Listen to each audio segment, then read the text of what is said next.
नमस्कार, आप देख रहे हैं न्यूज 18 इंडिया। मैं हूं आपके साथ प्रीति रघुनंदन। मशहूर है डिजाइनर जावेद हबीब विवादों में फंस गए हैं। जावेद हबीब का एक वीडियो सोशल मीडिया पर वायरल हो रहा है।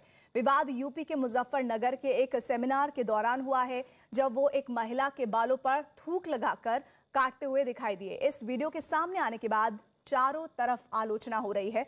जावेद हबीब की इस हरकत के बाद महिला ने पुलिस में शिकायत दर्ज कराई। ये पूरी घटना उत्तर प्रदेश के मुजफ्फरनगर में एक कार्यक्रम के दौरान हुई। अभी 2 दिन पहले एक सोशल मीडिया पे वीडियो वायरल हो रहा था, जिसमें जावेद हबीब जो कि एक सेलिब्रिटी हेयर ड्रेसर हैं, उनका एक वीडियो था जिसमें वो महिला पे थूक रहे हैं। इस तरह का कोई वीडियो था, इसका हमने संज्ञान लिया था। और कल जो ये महिला है, इन्होंने कल एक तहरीर दी थी मंसूरपुर थाने में। उस तहरीर के आधार पर हमने सुसंगत धाराओं में मुकदमा पंजीकृत किया है और उसके आधार पर हम आगे की कार्रवाई कर रहे हैं। जाएगी कोई भी एक मॉडल ऊपर स्टेज पर आ जाए तो उसके लिए मैंने अपना हाथ खड़ा किया। मैं गई वहाँ पर, तो सबसे पहले तो उन्होंने मेरा ये कह के मजाक उड़ाया कि ये वही है सुबह से जो कह रही है how is this possible, how is this possible. Then उसके बाद जैसे मैं चेयर पे बैठी तो उनका असिस्टेंट मेरे बालों में शावर कर रहा था कटिंग करने के लिए, और वे आए और उन्होंने ये कहा कि बालों की कटिंग करने के लिए अगर आप सीखना चाहते हो, अगर आपके पास पानी नहीं है तो उन्होंने थूक दिया, और थूक के भी तुम काम चला सकते हो, और मेरे थूक में दम है। देखो मैंने इतनी सी थूक की मात्रा से क्या कर दिया। और विवाद बढ़ता देख है डिजाइनर जावेद हबीब ने माफी मांग ली है। उन्होंने कहा कि अगर किसी को ठेस पहुंची है तो मैं माफी मांगता हूं। मैंने रियलाइज किया कि इस प्रोफेशन के अंदर एक चीज़ की कमी, वो एजुकेशन है। तो मैं क्या करता हूँ, मैं सेमिनार करता हूँ, और सेमिनार में एक ही मकसद होता है, लोगों को पढ़ाना और आगे लेके जाना। हाँ, कभी कभी सेमिनार में हम लोग, देखिए सेमिनार लंबे होते हैं, कभी कभी सेमिनार को एक इकट्ठा करने के लिए कुछ बोल देते हैं, मजाकिया बोल देते हैं, लेकिन वो एक्ट होता है, उसका मतलब कुछ होता नहीं है। तो अगर कुछ लोगों को शायद इससे हर्ट हुआ है, एक ही वर्ड बोलूँगा, माफ़ी चाहता हूँ, दिल से माफ़ी चाहता हूँ। बट ये सिर्फ एक पढ़ाने का एक जरिया था, लेकिन वो मजाकिया था सिर्फ। लेकिन सबसे बड़ी बात यह है कि क्या इस पूरे मामले में माफी काफी है? मशहूर है स्टाइलिस्ट हैं जावेद हबीब, जो विवादों में फंस गए हैं। जावेद हबीब का एक वीडियो सोशल मीडिया पर वायरल हो रहा है, जो इस वक्त आप टीवी पर देख रहे हैं। विवाद यूपी के मुजफ्फरपुर के एक सेमिनार के दौरान हुआ, जब वो एक महिला के बालों पर थूक लगाकर काटते हुए दिखाई दिए। इस वीडियो के सामने आने के बाद चारों तरफ उनकी आलोचना हो रही है, और जावेद हबीब की इस हरकत के बाद महिला ने पुलिस में शिकायत दर्ज कराई है। ये पूरी घटना उत्तर प्रदेश के मुजफ्फरनगर में कार्यक्रम के दौरान हुई है।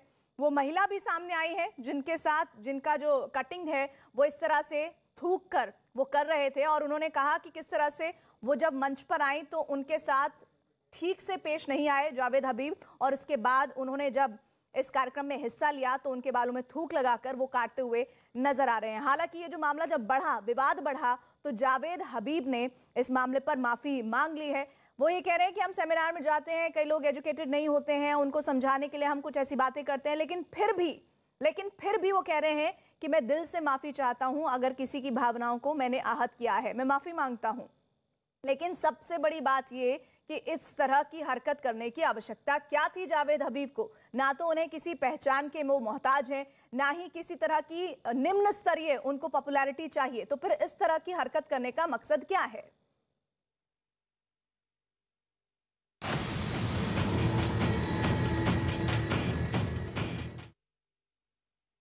और प्रधानमंत्री की सुरक्षा में चूक के बाद दिल्ली में जमकर पॉलिटिक्स हो रही है। बीजेपी और कांग्रेस के नेता एक दूसरे पर आरोप लगा रहे हैं। फिरोजपुर की घटना का आज एक नया वीडियो सामने आया।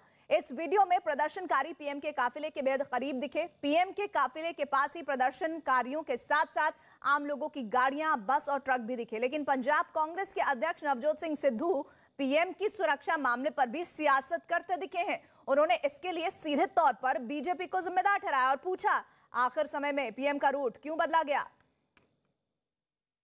जितने तिरंगे आपने, आपकी पार्टी ने और संघ ने जिंदगी में नहीं फहराए होंगे, उतने तिरंगे हमारे पंजाब के सपूतों की लाशों पर लपेटे जाते।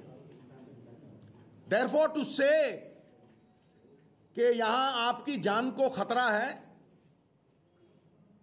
ये एक स्वांग है, ये एक ड्रामा है। This is a big farce. प्रधानमंत्री जी, आप भारतीय जनता पार्टी के ही नहीं हैं, आप सबके प्रधानमंत्री हैं। आपकी जान की कीमत इस देश का बच्चा बच्चा जानता है और आप इस राज्य का, इसकी पंजाबियत का अपमान कर रहे हैं ये कह के कि यहां आपकी जान को खतरा था।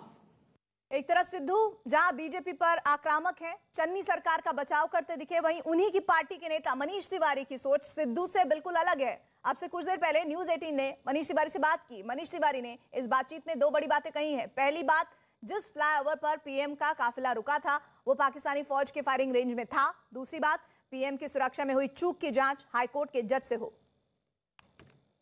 देखिए, मेरे साथ कांग्रेस के नेता और पूर्व केंद्रीय मंत्री, पंजाब से ही सांसद मनीष तिवारी हैं। काफी अनुभव है उनको पंजाब की राजनीति का और पंजाब में जो टेररिज्म था उसका भी, क्योंकि वो उसके व्यक्तिगत शिकार रहे हैं। उनके पिता की हत्या हुई थी आतंकवादियों द्वारा, तो इनसे बेहतर कोई नहीं समझता पंजाब को। मनीष तिवारी जी, कल आपका एक बयान बड़ा सुर्खियों में है। आप ये चाह रहे हैं कि जुडिशियल इंक्वायरी हो इस पूरी घटना की जो प्रधानमंत्री की सुरक्षा में चूक हुई है। देखिए, जो फिरोजपुर में हुआ वो बहुत ही दुर्भाग्यपूर्ण था, बहुत ही दुखद था और नहीं होना चाहिए था। हर सियासी व्यक्ति, हर राजनीतिक व्यक्ति, उसमें चाहे हमारे मुख्यमंत्री शामिल हों, चाहे मैं शामिल हूं, चाहे और लोग शामिल हों, वो जब कहीं पर ऐसा कोई प्रदर्शन हो रहा होता है तो ज़रूर जाके उनसे बात करने की कोशिश करते हैं। पर जहां तक देश के प्रधानमंत्री की सुरक्षा का संबंध है, वो मामला कुछ अलग हो जाता है। देखिए, जहां पर उनका काफिला रुका था वो भारत की सरहद से सिर्फ 10 किलोमीटर पे जगह है और जो पाकिस्तान की हेवी आर्टिलरी है, जो भारत पाकिस्तान सीमा पर डिप्लॉयड रहती है, हमारी भी आर्टिलरी डिप्लॉयड रहती है, उसकी जो रेंज है वो 35-36 किलोमीटर से ज़्यादा होती है। तो इसलिए देश के प्रधानमंत्री की सुरक्षा की तुलना किसी और की सुरक्षा से करना, मैं अपने विवेक में इस बात को उचित नहीं मानता। मैं ये नहीं कह रहा कि उनकी सुरक्षा में कोई अनगेली हुई थी या उनकी सुरक्षा में कोई खामी आई थी। वास्तविकता ये है कि उनको 20 मिनट तक एक फ्लाईओवर पर रुकना पड़ा। वास्तविकता दूसरी ये है कि इसलिए रुकना पड़ा क्योंकि वहाँ पे प्रदर्शनकारी थे। कई लोगों का ये कहना है कि उसमें बीजेपी के कार्यकर्ता भी मौजूद थे। और उसके बाद जब प्रधानमंत्री वापस आए बठिंडा, तो उन्होंने कथाकथित तौर पर ये कहा कि अपने मुख्यमंत्री को धन्यवाद कहना कि मैं बच के लौट आया हूँ। और अगर प्रधानमंत्री ने ये बात कही है जो कि सोर्सेज से सार्वजनिक की गई, तो ये बहुत ही गंभीर बात है कि अगर प्रधानमंत्री के मन में ऐसा ख्याल भी आया हो कि उनकी सुरक्षा में किसी तरह का कोई दुर्भावना थी, तो ये बहुत ही दुखद और अत्यंत ही चिंता वाली बात है। और इस बीच पीएम की सुरक्षा में चूक मामले में कांग्रेस नेता हरीश रावत का भी बयान सामने आया। हरीश रावत ने कहा कि पीएम को अगर आधे घंटे की देरी हो जाती तो क्या गजब हो जाता। कैसे प्रधानमंत्री के कार्यक्रम में बदलाव हुआ, यदि वो बदलाव हुआ सड़क मार्ग से हुआ, तो उसको जो है एसपीजी से लेकर के दूसरी सुरक्षा एजेंसियों ने राज्य सरकार की एजेंसियों के साथ सैनिटाइज क्यों नहीं किया पूरे रूट को जो है। हाँ, आधा घंटा यदि विलम्ब हो जाता तो कौन सा बम फूट पड़ता, कौन सा गजब हो जाता। और प्रधानमंत्री मोदी की सुरक्षा को लेकर बीजेपी जहां कांग्रेस की साजिश बता रही है, वहीं दूसरी तरफ कांग्रेस इस पूरे मामले से पल्ला झाड़ती दिख रही है। इधर केंद्रीय मंत्री गिरिराज सिंह ने कांग्रेस पर पीएम की हत्या करने की साजिश रचने का आरोप लगाया है। प्रधानमंत्री की सुरक्षा चूक के मामले में जांच शुरू हो गई। हमारे साथ हैं केंद्रीय मंत्री गिरिराज सिंह जी। गिरिराज जी, अब जो नया वीडियो आया, आपने वो ट्वीट भी किया है और अब एक लेटर भी आया है कि डीजीपी को एसपीजी ने आतंकी संगठनों से खतरा इस तरह का लिखा, लेकिन इसके बावजूद भी इस तरह की चूक। देखिए, मैं बार बार कह रहा हूं कि ये संजोग नहीं था और पंजाब के मुख्यमंत्री जिस ढंग से बचकाना और बचकानी हरकत और बातें कर रहे हैं, ये एक साजिश था प्रधानमंत्री की हत्या की। और मैं मानता हूं एक तरफ घेर लिया गया था, कहीं से आवाज आ रहा था कि दूसरे तरफ घेरो। तो ये सीधा था कि केवल इस पूरी घटना में, साजिश में, पंजाब की सरकार के साथ साथ कांग्रेस पार्टी के दिल्ली तक का तार जुड़ा हुआ।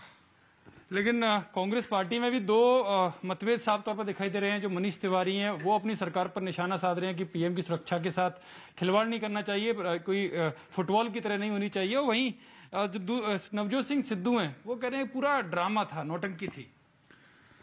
देखिए, मैं उस पर कोई प्रतिक्रिया नहीं करूंगा जिस पर देश खुद ही आज आक्रोशित हो। तो ऐसे बचकानी बात करके, और मैं जिनमें संवेदना है, मोदी केवल भारतीय जनता पार्टी के नेता नहीं, मोदी देश के प्रधानमंत्री हैं, देश की जनता ने चुना है, और उनकी सुरक्षा में चूक नहीं था, ये साजिश था। पीएम की सुरक्षा में हुई चूक से बड़ी खबर आ रही है। केंद्र ने पीएम की सुरक्षा में चूक पर जांच कमेटी गठित की थी और इस कमेटी ने पंजाब के 5 जिलों के 13 अधिकारियों को तलब किया है। पंजाब के डीजीपी, आईजी और एसपी जैसे बड़े अधिकारियों को कमेटी ने तलब किया है। मोगा, तरनतारन, मुक्तसर साहिब और फरीदकोट के एसपी को केंद्र की कमेटी ने तलब किया है और इस पूरे जांच के दायरों को तेजी से आगे बढ़ाया जा रहा है। इस मामले में सुरक्षा चूक पर एमएचए का ये एक्शन हुआ है। एमएचए की जांच कमेटी ने इन्हें तलब किया है, जिसमें पंजाब के डीजीपी, आईजी, एसपी रैंक के अफसर तलब हुए हैं। मुक्तसर साहिब, फरीदकोट के एसपी भी तलब हुए हैं। इधर पीएम की सुरक्षा मामले में हुई चूक पर फिरोजपुर में एफआईआर दर्ज की गई है। फिरोजपुर के नजदीक थाना कुलगड़ी में 100 से 150 अज्ञात लोगों के खिलाफ केस दर्ज किया गया है। एफआईआर कल रात पुलिस ने दर्ज की है। तो सुरक्षा पर जो चूक हुई है उसमें एफआईआर दर्ज हुई है और उसमें 1-2 लोगों के खिलाफ नहीं, बल्कि कुलगड़ी में 100 से 150 अज्ञात लोगों के खिलाफ केस दर्ज हुआ है। एफआईआर कल रात पुलिस ने दर्ज की है। जिस तरह से 5 जनवरी को यह पूरा घटनाक्रम सामने आया है, पूरे देश में गुस्सा है और इस पूरे मामले को लेकर एक्शन में हर कोई नजर आ रहा है। जहां एक तरफ पंजाब की जो सरकार है वो इस पूरे मामले पर अपनी जिम्मेदारी निभाए जाने की दलील दे रही है, लेकिन लगातार जो जांच कमेटियां और जो एविडेंस मिल रहे हैं वो बता रहे हैं कि एक बड़ी चूक और साजिश की तैयारी थी। इधर राज्यसभा सांसद किरोड़ीलाल मीणा ने चन्नी सरकार पर हमला करते हुए केंद्र सरकार से पंजाब सरकार को बर्खास्त करने की मांग की है। कल की घटना लोकतंत्र की हत्या है।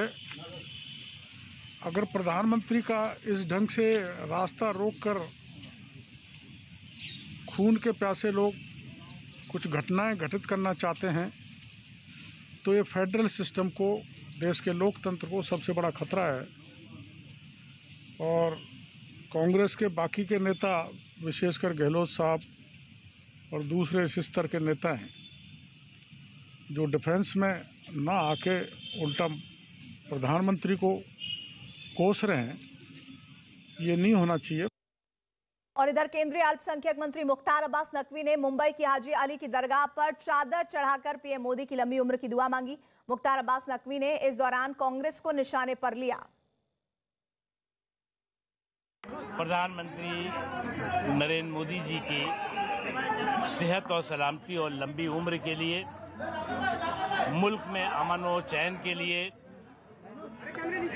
मैंने यहाँ पर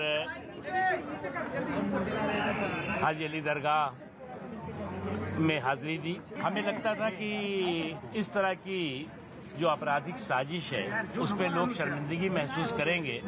आपराधिक साजिश पे शर्मिंदगी महसूस करने के बजाय सनक और सामंती अहंकार कुछ लोगों के सर पे चढ़ा हुआ है, तो उसका इलाज तो हम है नहीं। और पीएम की सुरक्षा में चूक के मामले में बीजेपी नेता और केंद्रीय मंत्री गजेंद्र सिंह शेखावत ने पंजाब सरकार को घेर लिया और इसे सोची समझी साजिश बताया। देश के प्रधानमंत्री की सुरक्षा में चूक, क्योंकि कोई व्यक्ति नहीं है, वो एक इंस्टीट्यूशन है, पूरे देश के लिए एक सम्मान का विषय है। और किसी भी होने वाली ऐसी अनहोनी और आशंका पूरा देश उसको सुन करके कल्पना मात्र से ही सिहर जाता है। मुझे लगता है कि पूरा देश ने एक बहुत ठंडी आह के साथ में सांस ली होगी जब उन्हें प्रधानमंत्री जी का ये वक्तव्य सुना होगा, जिसकी चर्चा मीडिया के मित्रों ने की है कि शुक्रिया है, मैं जिंदा वापस लौट पाया हूँ। और इधर उत्तराखंड के मुख्यमंत्री पुष्कर सिंह धामी ने भी पीएम की सुरक्षा में चूक पर पंजाब सरकार को घेरा है। प्रधानमंत्री एक संस्था होती है और उस संस्था का अपमान लोकतंत्र का अपमान है। उनकी सुरक्षा के साथ इतना बड़ा खिलवाड़, इतनी बड़ी चूक क्या होनी चाहिए? प्रधानमंत्री को आखिर इस प्रकार से करना, उत्तराखंड की जनता कभी इस प्रकार के कृत्य को स्वीकार नहीं कर सकती। आज क्योंकि उनके पास करने के लिए कुछ नहीं है, उनके सामने ठीक वैसी स्थिति हो गई है जैसे खिसियानी बिल्ली खंबा नोचे। और पीएम मोदी के पंजाब दौरे के दौरान सुरक्षा में हुई चूक को लेकर आज बीजेपी सांसदों ने संसद परिसर में गांधी जी की प्रतिमा के सामने विरोध प्रदर्शन किया। इस विरोध प्रदर्शन में पंजाब सरकार और कांग्रेस के खिलाफ नारे लगाए गए। बीजेपी सांसदों ने पंजाब सरकार को बर्खास्त करने की भी मांग की है। माननीय प्रधानमंत्री जी की ये सुरक्षा में इसे चूक नहीं कह सकते, ये एक साजिश है। प्रधानमंत्री अपने आप में एक संस्था है, वो किसी पार्टी के नेता सिर्फ नहीं है, वो देश के 130 करोड़ लोगों की आकांक्षाओं के प्रतीक हैं। हमारा गौरव है, हमारा अभिमान है, हमारा स्वाभिमान है। और उनके साथ इस तरह की चूक एक मानवीय चूक नहीं कहा जा सकता, एक व्यवस्थाओं की चूक, और ऐसी व्यवस्थाओं की चूक स्वीकार्य नहीं हो सकती। इसकी सख्त से सख्त कार्रवाई हो और ऐसी घटनाएं आगे ना हो, इसकी पुनरावृत्ति ना हो। कांग्रेस सरकार जो पंजाब की सरकार है उसे बर्खास्त किया जाए। हमारे साथ केंद्रीय मंत्री मीनाक्षी लेखी, उनसे हम बात करते हैं। मैम, जिस तरह से प्रधानमंत्री के काफिले में सेंध लगी, वहाँ की जो सरकार ये है उनका ये कहना है कि बहुत चूक नहीं हुई है। वो बिल्कुल गलत बोल रहे हैं, बेबयानी कर रहे हैं, झूठ बोल रहे हैं। और उसका कारण है कि इसमें सीधे तौर पर जो चन्नी हैं और उनकी एडमिनिस्ट्रेशन प्रशासन है वो इन्वॉल्व है, क्योंकि मुख्यमंत्री जी को भी वहाँ एक इनॉग्रेशन में उपस्थित होना था, वो क्यों नहीं पहुँचे? वो भी नहीं वहाँ पहुँचे।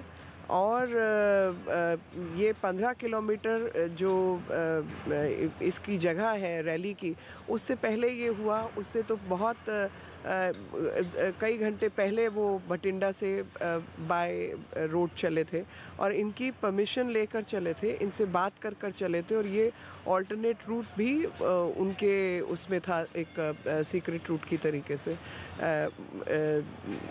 जो व्यवस्था थी। और ये जो प्रधानमंत्री की सुरक्षा होती है एसपीजी सीधे तौर पर जो लोकल एडमिनिस्ट्रेशन है उसके टच में भी थी। और इस बीच पीएम की सुरक्षा में चूक की जांच तेज हो गई है। गृह मंत्रालय की टीम पंजाब के फिरोजपुर जांच के लिए पहुंची। जिस जगह पीएम का काफिला फंसा था वहां गृह मंत्रालय की टीम पहुंची और इस दौरान फिरोजपुर के डीआईजी एसएसपी भी मौजूद थे। बताया जा रहा है कि गृह मंत्रालय की टीम पंजाब पुलिस अफसरों से बात करेगी, साथ ही घटना के समय वहां मौजूद चश्मदीदों से भी बात की जाएगी। और पीएम की सुरक्षा में हुई चूक पर बीजेपी आक्रामक है। केंद्रीय मंत्री मुख्तार अब्बास नकवी ने इसके लिए सीधे तौर पर कांग्रेस को जिम्मेदार ठहराया और कांग्रेस नेताओं की बयानबाजी को उनका अहंकार बताया। कांग्रेस वहां कुर्सी गिन रही है, देश उनकी करतूत गिन रहा है। और जिस तरह से एक जानबूझकर की गई आपराधिक साजिश पर अहंकारी कुतर्क दिए जा रहे हैं, आपराधिक करतूत पर अहंकारी कुतर्क देने की कोशिश हो रही है, उससे ये अपने गुनाह से ये बच नहीं सकते। आप एक देश के केवल प्रधानमंत्री ही नहीं बल्कि विश्व में एक ऐसे लीडर के खिलाफ साजिश और षड्यंत्र की भी गंध आ रही है जो कि दुनिया में आतंकवाद के खिलाफ की लड़ाई में अग्रणी भूमिका निभाते रहे हैं। प्रधानमंत्री नरेंद्र मोदी की सुरक्षा में चूक के मामले पर आज सुप्रीम कोर्ट में अहम सुनवाई हुई, जिसमें सुप्रीम कोर्ट ने प्रधानमंत्री की सुरक्षा को सबसे ज्यादा अहम बताया। साथ ही आदेश दिया पीएम के पंजाब दौरे से जुड़े सभी दस्तावेजों के रिकॉर्ड को सुरक्षित रखा जाए। सुप्रीम कोर्ट के आदेश के बाद पंजाब सरकार को इस घटना की जांच कर रही एजेंसियों का सहयोग करने के लिए मजबूर होना पड़ा है। पीएम के दौरे के रिकॉर्ड सुरक्षित रखने की जिम्मेदारी पंजाब हरियाणा हाईकोर्ट के रजिस्ट्रार जनरल की होगी। इस काम में रजिस्ट्रार जनरल की मदद चंडीगढ़ के पुलिस महानिदेशक और एनआईए के अधिकारी करेंगे। ऐसा इन दस्तावेजों को किसी भी तरह की छेड़छाड़ से बचाने के लिए किया गया है। साथ ही ये भी इसलिए महत्वपूर्ण है क्योंकि ये अधिकारी पंजाब सरकार या पंजाब कैडर से जुड़े नहीं हैं। पीएम की सुरक्षा में एसपीजी, पंजाब पुलिस और खुफिया एजेंसियां शामिल थी। अब अदालत ये देखेगी कि अगर कोई चूक हुई है तो किससे हुई है और उसकी जवाबदेही कैसे तय की जाए। हालांकि केंद्र और राज्य सरकार ने इस मामले की जांच के लिए अलग अलग कमेटी का गठन किया है, लेकिन सुप्रीम कोर्ट ने कहा है कि अगले आदेश तक ये दोनों कमेटी कोई कार्रवाई नहीं करेंगी। सुनवाई के दौरान सॉलिसिटर जनरल की तरफ से सीमा पार आतंकवाद के एंगल से भी जांच को कहा गया है कि किया जाए। अगर इस मामले की अगली सुनवाई अब जो जानकारी है वो सोमवार को तय हुई है। पंजाब से फिरोजपुर में पीएम की सुरक्षा में चूक की एक और तस्वीर सामने आई। पीएम का काफिला जिस फ्लाईओवर पर 20 मिनट तक फंसा रहा उसकी यह तस्वीर है। 5 जनवरी की इस वीडियो में साफ दिख रहा है कि आंदोलनकारियों और पीएम मोदी की गाड़ी के बीच में बहुत ज्यादा दूरी नहीं थी। प्रदर्शनकारी जिन गाड़ियों में सवार थे वो पीएम की गाड़ी के काफी करीब थी। इस दौरान सड़क पर जाम लगा हुआ था। इस दौरान वहां भारी संख्या में पुलिस बल तैनात था। बावजूद इसके प्रदर्शनकारियों की गाड़ियां पीएम के काफिले के काफी करीब तक पहुंचने में कामयाब हो गई थी। इस दौरान पीएम की गाड़ी को वहां मौजूद एसपीजी के जवान घेरकर खड़े हुए दिखाई दिए। और पंजाब में पीएम की सुरक्षा में चूक के मामले में बिहार में भी बीजेपी नेताओं ने विरोध किया है। पटना में बीजेपी नेता राजभवन पहुंचे और राज्यपाल को एक ज्ञापन सौंपकर पंजाब में राष्ट्रपति शासन लगाने की मांग की है।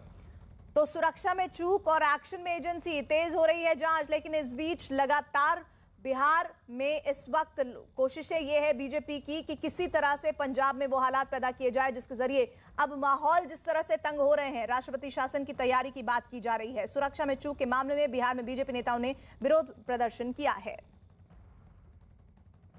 पंजाब की कांग्रेस सरकार ने जिस प्रकार से प्रधानमंत्री की सुरक्षा के साथ खिलवाड़ किया, और मेरा तो मानना है कि पूरी तरह से देशद्रोह का विषय बनता है कि जब कांग्रेस के पूर्व प्रधानमंत्रियों के साथ इसी तरह की घटनाएं घटी, उसके बावजूद भी कांग्रेस के नेताओं ने, कांग्रेस की सरकार ने वही खेल प्रधानमंत्री की सुरक्षा के साथ खेला है। ये बहुत ही उनकी ओछी मानसिकता को दर्शाता है और मेरा मानना है कि ऐसी सरकार को बर्खास्त करना चाहिए।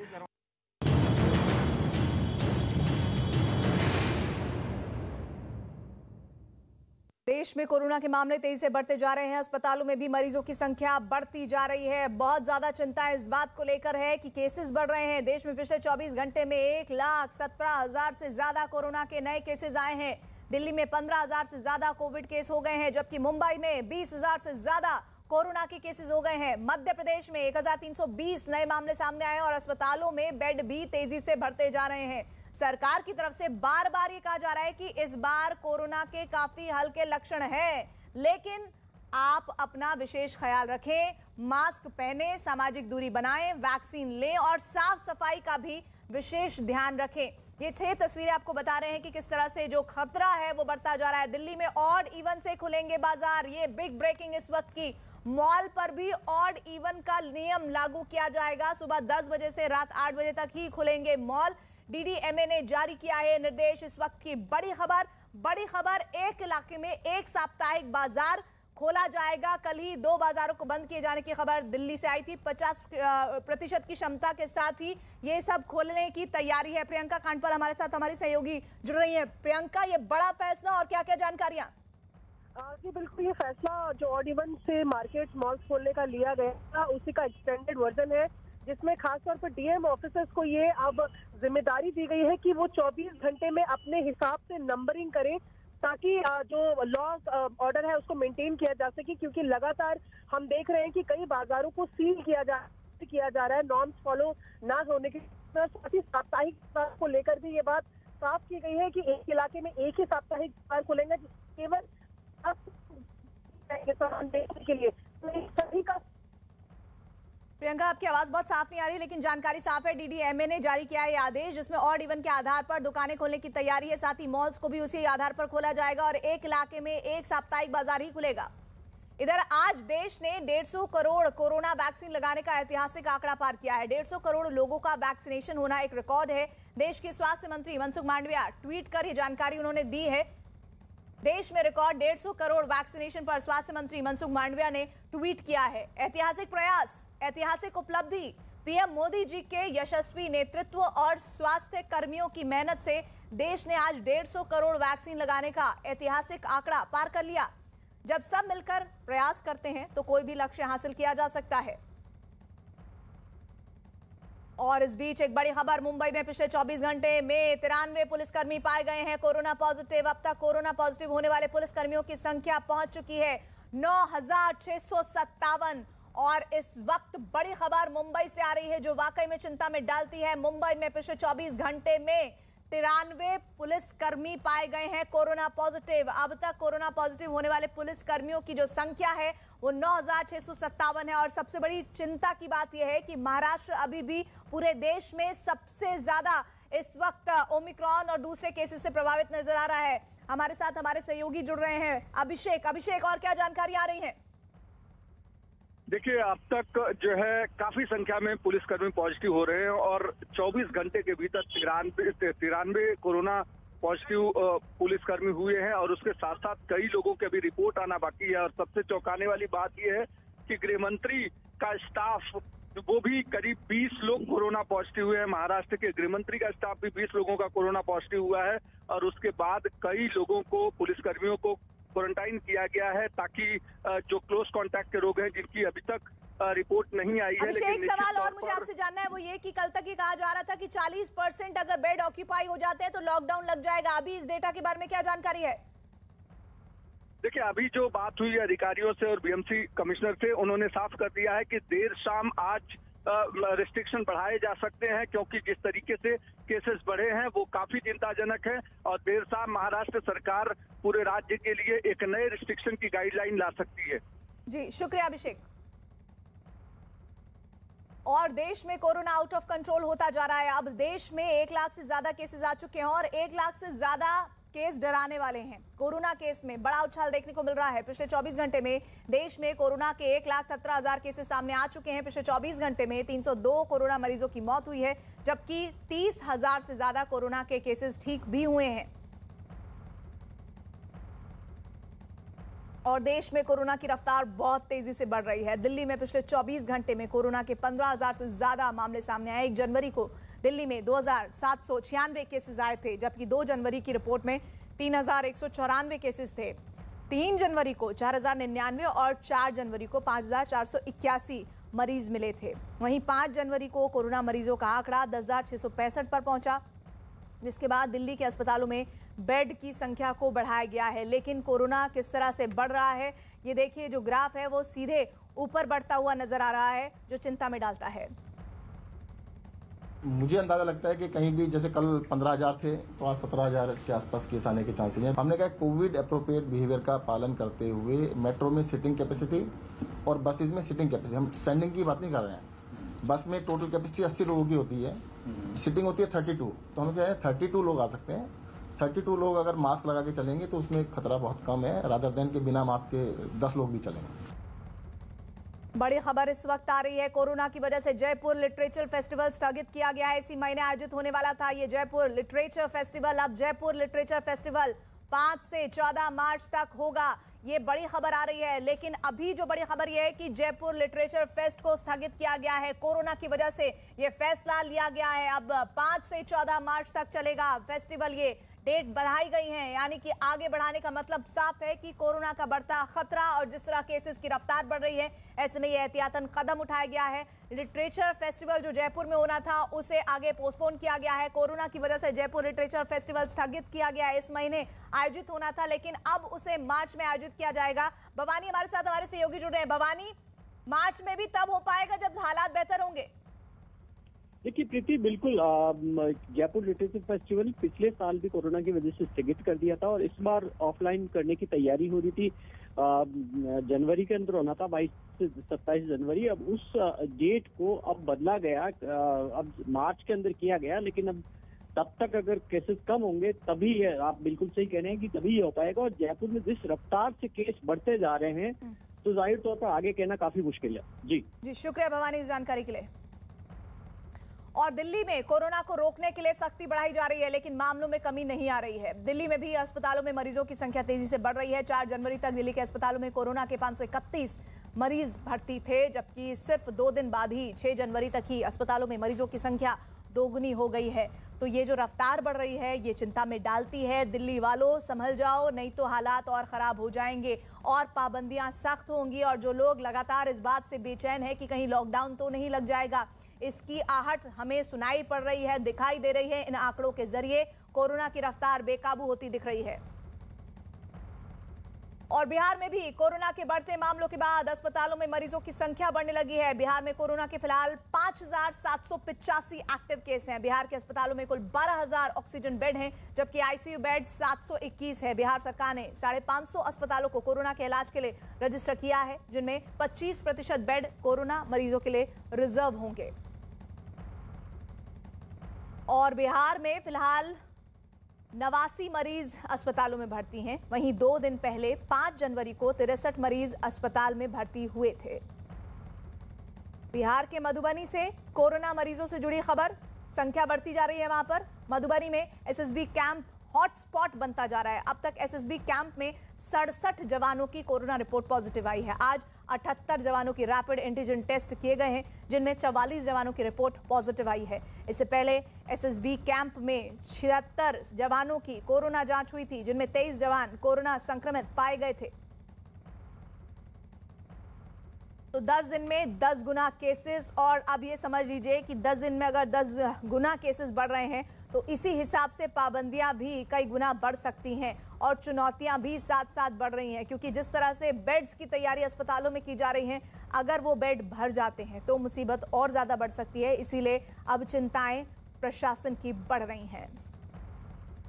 मध्य प्रदेश में भी कोरोना के मामले बढ़ते जा रहे हैं। एमपी में कोरोना के 1320 नए मामले सामने आए हैं, जबकि भोपाल में कोरोना के 246 नए केसेस सामने आए हैं और इंदौर में 584 नए केसेस सामने आए हैं, जबकि एमपी में कोरोना के 1 मरीज की मौत हुई है। एमपी में कुल एक्टिव केस 3633 है। मुंबई में कोरोना के मामले बहुत तेजी से बढ़ रहे हैं और वहां भी अस्पतालों में मरीजों की संख्या सिर्फ 2 दिन में ही 1.5 गुना बढ़ गई है। 4 जनवरी तक मुंबई के अस्पतालों में कोरोना के 4,491 मरीज भर्ती थे, जबकि सिर्फ 2 दिन बाद ही 6 जनवरी तक करीब 6,000 मरीज अस्पताल में भर्ती हो चुके हैं। तो ये डेटा कितनी जल्दी फ्लक्चुएट कर रहा है और बहुत ही तेजी से अपना ग्राफ ऊपर की तरफ बढ़ा रहा है, ये वाकई में डराने वाली तस्वीर है। पुणे में भी कोरोना की रफ्तार बहुत तेज है। 1 से 6 जनवरी के बीच में कोरोना की रफ्तार में बहुत तेजी हुई है। राजस्थान के जयपुर में पुलिस मुख्यालय में कोरोना विस्फोट हुआ है। अब तक 44 पुलिस अधिकारी और कर्मचारी कोरोना पॉजिटिव हो गए हैं। तो दिल्ली में 15,000 से ज्यादा केसेस हैं, लेकिन जो बाकी राज्य हैं वहां पर भी बहुत ज्यादा अच्छे आंकड़े नहीं आ रहे हैं। राजस्थान के जयपुर में पुलिस मुख्यालय में तो कोरोना विस्फोट ही हो गया है। 44 पुलिस अधिकारी अब और कर्मचारी कोरोना पॉजिटिव हुए हैं और बाकियों की अभी कईयों की रिपोर्ट्स आना बाकी है। और जब वो रिपोर्ट सामने आएंगी तो वाकई में ऐसी स्थितियां बन सकती हैं कि आपको सख्तियों से दो चार होना पड़े। जयपुर में कोरोना की रफ्तार बेकाबू होती, मुख्यालय के कर्मचारियों को कोरोना हुआ है। अभी तक जानकारी ये कि जिस तरह से तेजी से ये आगे बढ़ रहा है। एक बड़ी खबर और आ रही है, यूपी में कोरोना की रफ्तार बेकाबू हो गई है। 24 घंटे में 4,228 नए कोरोना केसेस सामने आ गए हैं।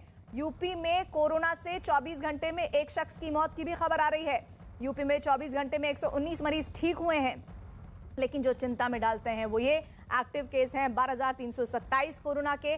और कोरोना की जो रफ्तार बेकाबू हुई है उसमें जो डेटा सामने आ रहा है, 24 घंटे में 4,228 नए कोरोना केसेस सामने आए हैं। तो इसका ग्राफ आप समझ लीजिए कि एक घंटे में, मतलब एक दिन में 24 घंटे में 4,000 से भी ज्यादा केसेस सामने आ रहे हैं। 4,228 नए कोरोना केसेस सामने आ रहे हैं, जो यूपी में भी खराब हालात की ओर इशारा कर रहे हैं। अमित, कोरोना की स्थिति उत्तर प्रदेश में भी अब लग रहा है कि बेकाबू हो रही है।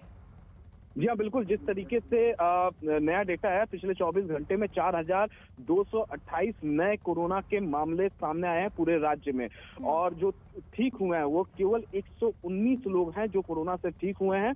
और फिलहाल जो एक्टिव केसेस इस वक्त उत्तर प्रदेश में है वो 12,327 हैं। तो अगर ये आंकड़े देखें तो जाहिर तौर पे जिस तरीके से हम दूसरे राज्यों में देख रहे हैं कि कोरोना के मामले लगातार बढ़ रहे हैं, ठीक उसी तरीके से लगातार उत्तर प्रदेश में भी कोरोना के मामले बढ़ रहे हैं। शुक्रिया अमित। राजस्थान में भी कोरोना मरीजों की संख्या बढ़ रही है, अस्पतालों में दबाव बढ़ रहा है। इसके साथ ही 3 जनवरी को राजस्थान के अलग अलग अस्पतालों में 55 मरीज अस्पताल में भर्ती थे, जो 2 दिन बाद 5 जनवरी को बढ़कर 78 हो गए हैं। राजस्थान में कोरोना के मामलों को लेकर लगातार तेजी दिखाई जा रही है। जयपुर के कोविड अस्पताल की इमरजेंसी में इलाज की खास तैयारी है। राजस्थान में कोविड मरीजों के लिए 40,000 से ज्यादा बेड तैयार किए गए हैं। राजस्थान के सबसे बड़े कोविड अस्पताल जयपुर के Rajasthan university of health sciences में 1200 बेड कोविड मरीजों के लिए उपलब्ध हैं, जिनमें से 54 मरीज भर्ती हैं।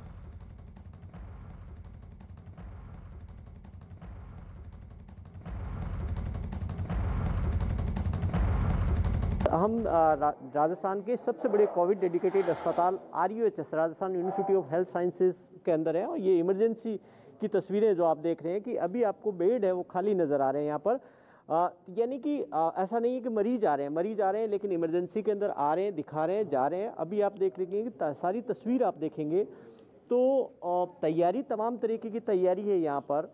आप देखिए कि यहाँ पर ऑक्सीजन के साथ में यहाँ पर ट्रॉलीज है साथ में, और सारी गाइडलाइंस हैं। और यहाँ आप एक तस्वीर देखिए सामने कि किस तरीके से जो मरीज़ आएंगे उसमें से कौन किस कैटेगरी में जाएगा, यानी कि जिनका ऑक्सीजन लेवल सैचुरेशन ज़्यादा है वो रेड कैटेगरी के अंदर है।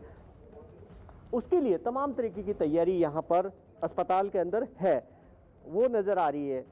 डॉक्टर अक्षिता हमारे साथ में। अक्षिता, ये बताएं कि अभी की स्थिति के अंदर इमरजेंसी के अंदर क्या मरीज़ कितने आ रहे हैं और सीरियस आ रहे हैं मरीज़ अभी इतने सीरियस तो नहीं आ रहे हैं, माइल्ड सिम्टम्स या एसिम्टोमेटिक आ रहे हैं। बेसिकली इमरजेंसी में हमारे पास 16 बेड्स हैं और 23 ऑक्सीजन पॉइंट्स हैं, और हम कैटेगरी वाइज डिवाइड कर रहे हैं उनको। अगर सैचुरेशन के बेसिस पे डिवाइड करते हैं रेड, येलो और ग्रीन में, तो मैक्सिमम पेशेंट्स तो अभी एसिम्टोमेटिक या माइल्ड सिम्टम्स के साथ आ रहे हैं, तो उनको हम होम आइसोलेशन का। रेड कैटेगरी का मतलब क्या हुआ, और कौन से बेड है रेड कैटेगरी के? रेड कैटेगरी में रहता है सैचुरेशन लेस देन 80% रहता है। आप बता पाएंगे हमें? ये सामने जो नजर आ रही है वो आगे वाले रेड कैटेगरी के हैं, ये येलो कैटेगरी है, आगे भी रेड कैटेगरी है, वो दोनों रेड कैटेगरी में आते हैं। देखिए कि जिनका सैचुरेशन लेवल 80 से 80 से डाउन। और गुजरात में भी कोरोना के मामले तेजी से बढ़ रहे हैं। 4 जनवरी तक गुजरात में कोरोना के 303 मरीज अस्पताल में भर्ती किए गए हैं, और 2 जो दिन है, मतलब 6 जनवरी तक जो ये डेटा है वो बढ़कर 453 हो गया है। तो गुजरात में भी हालात बहुत अच्छे नहीं दिख रहे हैं, और इस तरह से लगातार ये जो ग्राफ है वो आप देखिए 2 जनवरी से लेकर 6 जनवरी तक का, तो आप देखेंगे कि एक बड़ा इजाफा केसेस में हुआ है।